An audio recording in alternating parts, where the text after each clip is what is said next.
Hello students, S S L C exam 3 ಬರ್ತಿರ್ತಕ್ಕಂಥ ವಿದ್ಯಾರ್ಥಿಗಳಿಗೆ result ಯಾವಾಗ ಬರುತ್ತೆ, ಇದಕ್ಕೆ ಸಂಬಂಧಪಟ್ಟಂತೆ ಈ ವಿಡಿಯೋದಲ್ಲಿ ನಾವು ಮಾಹಿತಿಯನ್ನು ತಿಳ್ಕೊತಾ ಹೋಗೋಣ.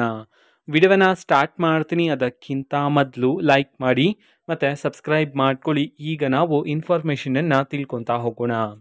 ಸೊ ರೀಸೆಂಟಾಗಿಯೇ ಎಕ್ಸಾಮ್ 3 ಸ್ಟಾರ್ಟ್ ಆಗಿರ್ತಕ್ಕಂಥದ್ದು ಎಸ್ ಎಸ್ ಎಲ್ ಸಿ ವಿದ್ಯಾರ್ಥಿಗಳಿಗೆ. ಕೆಲವು ವಿದ್ಯಾರ್ಥಿಗಳು ಮೇ ಬಿ ಕಂಪ್ಲೀಟ್ ಆಗಿರುತ್ತೆ, ಇನ್ನು ಕೆಲವು ವಿದ್ಯಾರ್ಥಿಗಳು ಎಕ್ಸಾಮ್ ಇನ್ನೂ ಸಹ ಕಂಪ್ಲೀಟ್ ಆಗಿರೋದಿಲ್ಲ.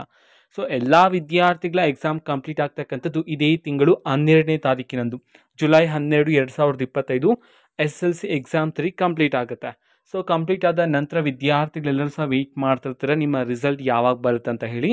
ಸೊ ಈ ವಿಡಿಯೋದಲ್ಲಿ ನಾವು ಈಗ ಇರ್ತಕ್ಕಂತಹ ಒಂದು ತಾತ್ಕಾಲಿಕವಾಗಿರ್ತಕ್ಕಂತಹ ದಿನಾಂಕವನ್ನು ತಿಳ್ಕೊತಾ ಹೋಗೋಣ.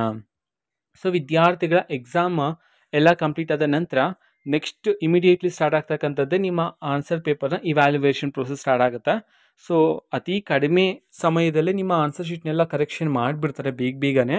ಓಕೆನಾ. ಸೊ ಈಗ ಸದ್ಯಕ್ಕಿರ್ತಕ್ಕಂತಹ ಇನ್ಫಾರ್ಮೇಷನ್ ಪ್ರಕಾರ ಇದೇ ತಿಂಗಳು 17ನೇ ತಾರೀಕು ಅಥವಾ ಇದೇ ತಿಂಗಳು 18ನೇ ತಾರೀಕಿನಂದು ನಿಮ್ಮ ಒಂದು S S L C exam 3 ರಿಸಲ್ಟನ್ನು ಬಿಡುಗಡೆ ಮಾಡೋದಕ್ಕೆ ಸಂಬಂಧಪಟ್ಟಂತೆ ಈಗ ಸದ್ಯಕ್ಕಿರ್ತಕ್ಕಂಥ ಮಾಹಿತಿ ಇದು. ಓಕೆನಾ. S S L C exam 3 ರಿಸಲ್ಟ್ಗೆ ಸಂಬಂಧಪಟ್ಟಂತೆ ಇನ್ನೂ ಹಲವಾರು ಮಾಹಿತಿಗಳು ಬಂದ ನಂತರ ಆದಷ್ಟು ಬೇಗನೆ ನಿಮಗೆ ಇನ್ಫಾರ್ಮೇಷನ್ ತಿಳಿಸ್ತೀನಿ. ಅದಕ್ಕೋಸ್ಕರ ಆ ಚಾನಲ್ಗೆ ಸಬ್ಸ್ಕ್ರೈಬ್ ಮಾಡ್ಕೊಳ್ಳಿ. ಮತ್ತೀಗ ನಾವು ಟೆಲಿಗ್ರಾಮ್, ಇನ್ಸ್ಟಾಗ್ರಾಮ್ ಮತ್ತು ಫೇಸ್ಬುಕ್ಕಲ್ಲಿ ಈಗ ವಿಡಿಯೋಸ್ಗಳನ್ನು ಅಪ್ಲೋಡ್ ಮಾಡ್ತಿದ್ದೀವಿ. ಲಿಂಕ್ಸ್ಗಳನ್ನು ಡಿಸ್ಕ್ರಿಪ್ಷನ್ ಬಾಕ್ಸಲ್ಲಿ ಕೊಟ್ಟಿರ್ತೇನೆ, ಕ್ಲಿಕ್ ಮಾಡಿಬಿಟ್ಟು ಫಾಲೋ ಮಾಡಿ. ಓಕೆನಾ. So thank you, bye.